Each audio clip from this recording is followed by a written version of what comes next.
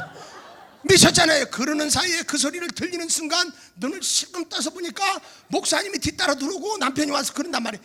더 그냥 두 다리를 들고 떨면서 그냥 아다다다다다다다다다다다다다다다 난리가 났어. 보세요, 목사님 우리 마누라 미쳤어요. 살려주세요, 살려주세요. 그래가지고 목사님이 안수를 탁 하고 기도하면서 막 그러는데도 마누라가, 이 집사가 계속 떨어. 그만해.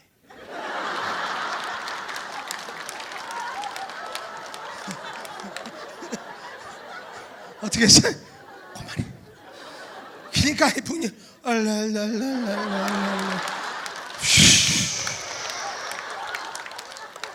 이 목사님이 뭐라고 그러시느냐면, 이게 목사가 이제 이렇게 기도해서 나았다 이 말이야. 그러니까 목사님도 권위가 딱 생기고 마누라도 한 방에 치료됐어. 그 목사님이 남편을 딱 붙들어 놓고 이 남편은 그냥 지금 멍어리 빠졌어요. 당신 다음 주에 교회 나와야 돼.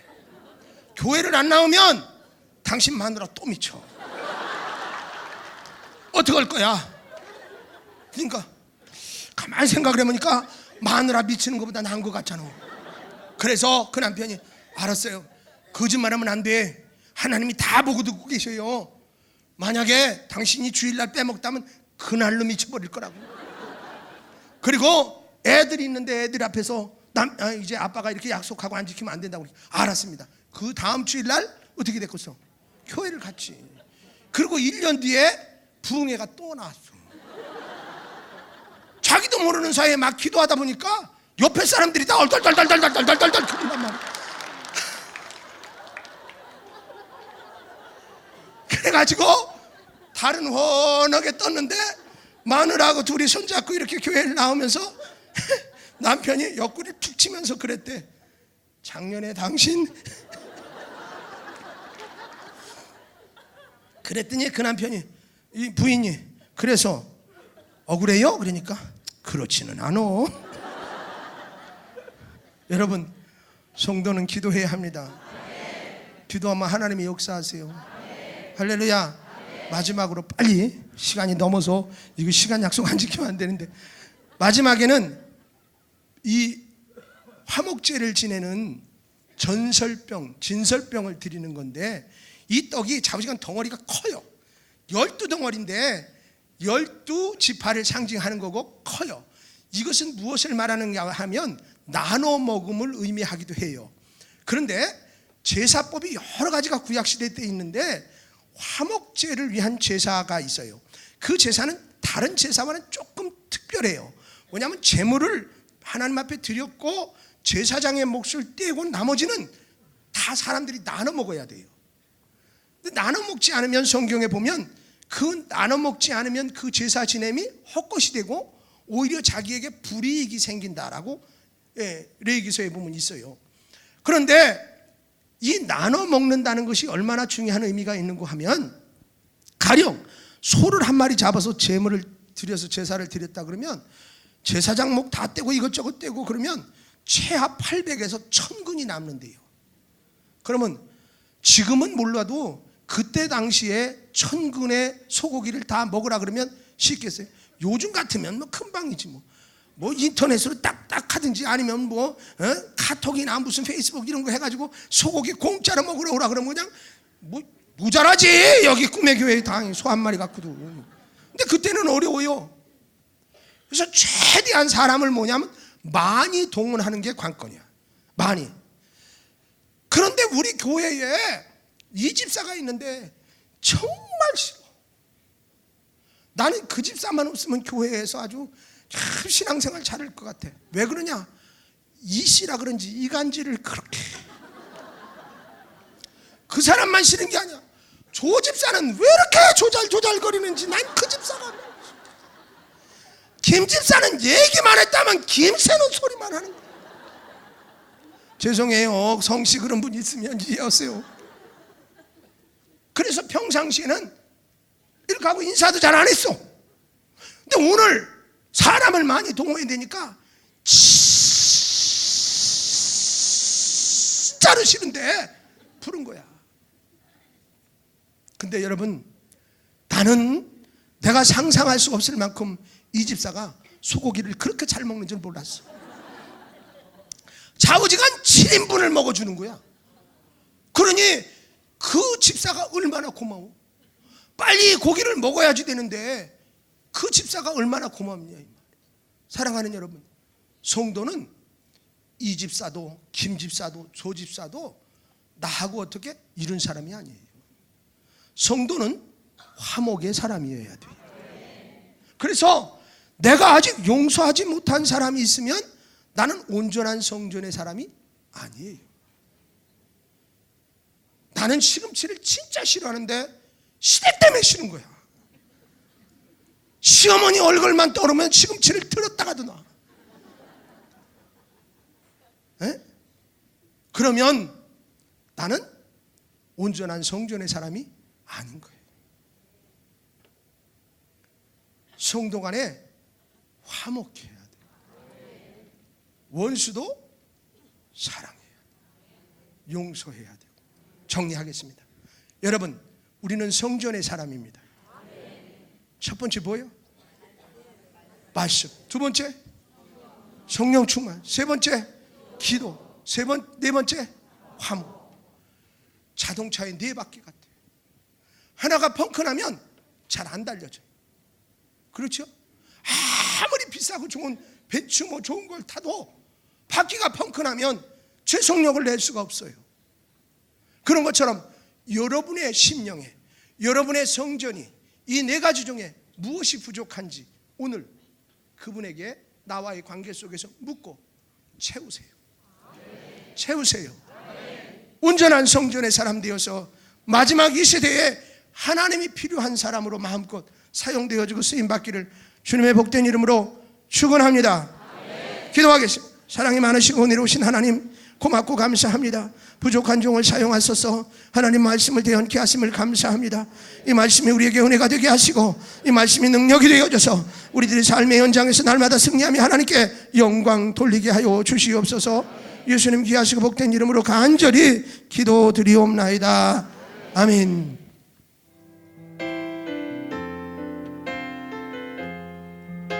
아버지 당신의 마음이 있는 곳에 나의 마음이 있기를 원해요. 아버지 당신의 눈물이 고인 곳에 나의 눈물이 고이길 원해요. 아버지 당신이 바라보는 영혼에게 나의 두 눈이 향하길 원해요. 아버지 당신이 울고 있는 어두운 땅에 나의 두 발이 향하길 원해요. 나의 마음이 아버지의 마음 알아. 내 모든 뜻 아버지의 뜻이 될 수 있기를. 나의 온 몸이 아버지의 마음 알아.